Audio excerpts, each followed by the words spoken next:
reversal, then which of the following pairs represent corresponding angles। अब बेटा क्या करो कि इसमें ना दो वर्ड्स दे रखे हैं। अब इन दो वर्ड्स का मीनिंग समझो कि ये दो वर्ड्स का मतलब है क्या। ठीक है, एक तो हमारा दे रखा है एक ट्रांसवर्सल और एक दे रखा है हमारा कॉरेस्पॉन्डिंग एंगल। अब देखो बेटा कि ट्रांसवर्सल क्या होता है और कॉरेस्पॉन्डिंग एंगल्स क्या होते हैं। कॉरेस्पॉन्डिंग एंगल्स वो होती हैं, देखो कॉरेस्पॉन्डिंग एंगल्स ये मान लो, ठीक है, और एक ये मान लो। ठीक है, मैंने ये एक लकीर खींची, ठीक है, और मैंने यहाँ एक एंगल बना दिया और इसका नाम मैंने कुछ भी रख दिया, मान लो मैंने 2 नाम रख दिया इसका। ठीक है, और फिर यहाँ है ना, तो इसी के जिस क्या होगा, यहीं पर आपका क्या होगा, मैंने एक और एंगल बना दिया तो ये हो गया। ठीक है, ये एक देखो एक ही लाइन में है ना, एक ही लाइन में है और दो एंगल्स बना रहे सेम। ठीक है, तो ये क्या हो गए कॉरेस्पॉन्डिंग एंगल्स। अब हमें क्या बोल रहे हैं, हमने कॉरेस्पॉन्डिंग एंगल्स तो समझ गए, ये हमारा कॉरेस्पॉन्डिंग एंगल्स है, मगर ट्रांसवर्सल होता क्या है ये तो अभी तक नहीं पता चला। अब ट्रांसवर्सल देखो, ट्रांसवर्सल क्या होते हैं, एक लाइन होता है, क्या होता है, एक लाइन होता है, उसी पर ना कई सारे लाइंस लगे रहते हैं। ठीक है, 2 लाइन है, ये मैंने तीसरी लाइन खींच दी, ये मैंने चौथी लाइन खींच दी, ये 5वीं लाइन खींच दी, तो इसी को क्या बोलते हैं ट्रांसवर्सल। मतलब कि एक ही लाइन में कई सारे लाइन हो, क्या होता है, एक ही लाइन हो और कई सारे लाइन हो, उसी को हम ट्रांसवर्सल कहते हैं। ठीक है, अब देखते हैं क्या होता है। अब बोल रहा है कि कौन सा रिप्रेजेंट करता है। अब देखो एंगल 1 कहाँ है, एंगल 1, एंगल 1 ये रहा। ठीक है, अब एंगल 1 और एंगल सी, एंगल 1 ये रहा तो एंगल सी का है ये रहा। बेटा ये तो गलत है ना, देखो कैसे, ये अंदर में है, क्या है, ये अंदर में और ये इस साइड बाहर में है, तो ये तो गलत हो गया। अब एंगल 1 और एंगल 8, एंगल 1 का है ये रहा, अब एंगल 8 देखो बेटा ये ऊपर है तो ये नीचे है, ये भी गलत है। अब एंगल 1 ये रहा और एंगल 3 ये रहा, ये भी बेटा गलत है। क्यों गलत है, क्योंकि ये ऊपर है ये नीचे है, ये भी गलत है। अब इसको देख लेते हैं, एंगल 1 का है ये रहा और एंगल 2 ये रहा, ये बेटा सही है। क्यों सही है ये देख लो, क्योंकि ये देखो ये एक लाइन है, ये एक एंगल बना रहा है और ये भी एक लाइन है, ये भी एंगल बना रहा है, तो देखो एक दोस्ती की तरह हो गई। देखो एक कॉरेस्पॉन्डिंग एंगल्स क्या होते हैं, एक बॉन्डिंग, देखो क्या है, दोस्ती की तरह एक निभा रहा है। देखो एक ये रहा, एक दोस्ती के रहा। ठीक है, मान लो, ठीक है, एक ही दोनों पर जा रहे हैं, उसने यहाँ भी घर बना लिया, उसने यहाँ भी घर बना लिया, तो ये होता है कॉरेस्पॉन्डिंग एंगल। ठीक है, ओके, अब देखते हैं नेक्स्ट क्वेश्चन की ओर बढ़ते हैं। चलो मैं एक बार और समझा देती हूँ कि देखो अगर मान लो एक दोस्त है, ठीक है, एक घर इसने यहाँ बना लिया और दूसरा यहाँ बना ले, तो अलग हो गया ना, है ना, तो यही हो गया कॉरेस्पॉन्डिंग एंगल से। आप ना इस तरह से रिलेटेड करिए करो।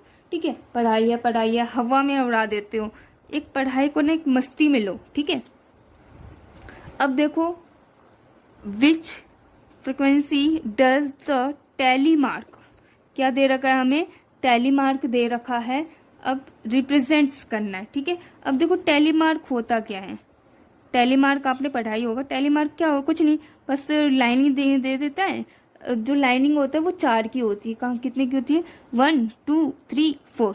अब एक लाइन और खींच दिया, ऐसे कर दिया, इसी को हम कह देते हैं टैली मार्क। बस क्या था इसमें, लाइन खींच देते हैं, एक और लाइन खींच दी, यही हो गया हमारा टैली मार्क। ठीक है, अब देखो जैसे अब हमें ये गिनती करके बस बताना है कि ये टैली मार्क कितने हैं। देखो 1 2 3 4 5। ठीक है, अब ये है तो इसमें भी सेम ऐसे ही होगा, 1 2 3 4 5 कितने हो गए, इसमें 5 है, इसमें 5 है, तो 5 5 10। अब देखो यहाँ 10 है, यहाँ 10 है। ठीक है, बस अब देखो द वैल्यू, अब नेक्स्ट क्वेश्चन चलते हैं, द वैल्यू ऑफ -2 + 5 + -6 इज। अब देखो बेटा ये कैसे सॉल्व करते हैं, -2 लो प्लस 5 + 6। ठीक है, ये इंटीजर्स के क्वेश्चंस हैं। अब मैंने पहले ही बताया था कि हमें सॉल्व करना होता है तो आगे से नहीं सॉल्व करते, पीछे से सॉल्व करते, पीछे से लो। ठीक है, पहले इन दोनों को सॉल्व करो, पहले इन दोनों को, ठीक है। अब -2 लिखो प्लस 5, ठीक है, plus minus minus plus minus is equal to minus, ठीक है, प्लस माइनस माइनस। अब क्या आएगा यहाँ पर, -6, क्या होगा, -6, -2 लिखो फिर से प्लस। अब क्या करना है, -2 लिख दिया आपने, अब इन दोनों को करो, ठीक है, क्या होगा, प्लस माइनस माइनस। देखो ये है ना साइन, ये प्लस का और ये, तो इन दोनों को करो, प्लस माइनस माइनस, मतलब कि इन दोनों को माइनस करेंगे तो कितना होगा, -1 है ना। 6 में से 5 को काटेंगे तो 1 ही होगा। अब देखो, अब माइनस माइनस क्या होता है, minus minus is equal two plus. अब कितना होगा, 3 होगा। इन दोनों को ऐड करने 2 + 1 इज इक्वल टू 3। अब साइन कौन सा लगेगा, साइन देखो कि इनमें से बड़ा कौन सा नंबर है, बड़ा नंबर हमें पता है कि 2 है, और बड़े नंबर के पास कौन सा साइन है, माइनस का, तो माइनस लगा दो यहाँ पर। अब देखो कि -3 आया, क्या यहाँ पर -3 है, हाँ है, ये तो आंसर ये ठीक होगा। अब चलिए क्वेश्चन नंबर देखते हैं। अब नेक्स्ट क्वेश्चन, द सर्कमसर्फेंस, बेटा इसमें भी क्या है ना कि आपको फॉर्मूला वाला दे दिया है, ठीक है। The circumference of a circle with the radius इतना, ठीक है, 2r इज। अब देखो बेटा, सर्कमसर्फेंस ऑफ सर्कल का जो फॉर्मूला होता है क्या होता है, 2πd होता है, ठीक है। अब बेटा इसमें क्या है कि इनमें से ऑप्शन दिया है, अब सर्कमसर्फेंस ऑफ सर्कल की तो होता है 2πd, बट पाइडी होता है, पाइडी, ठीक है, क्या होता है, पाइडी होता है सिर्फ। अब ऐसा बोल रहा है कि रेडियस भी दिया है, क्या बोल रहा है, रेडियस भी दिया है इतना, तो अब बताओ कि इसका फॉर्मूला क्या होगा। बेटा पता है, जब सर्कमसर्फेंस ऑफ सर्कल में ना रेडियस दिया होता है ना, तो फॉर्मूला चेंज हो जाता है। क्या हो जाता है, फॉर्मूला चेंज होता है। ये पहले फॉर्मूला था, अब ये चेंज हो जाएगा 2πr में। ये जो 2πr हुआ, ये चेंज क्यों हुआ, क्योंकि इसमें रेडियस है, क्या है, रेडियस है, ठीक है। अगर रेडियस नहीं दिया होता तो पाइडी हो जाता, इनमें से कोई सा भी नहीं होता, बट क्या बोल रहे हैं, रेडियस भी है विथ रेडियस, इसलिए क्या होगा, 2πr होगा, ठीक है।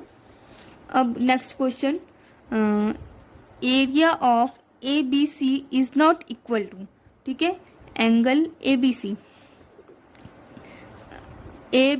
है, ठीक है। अब देखो, अब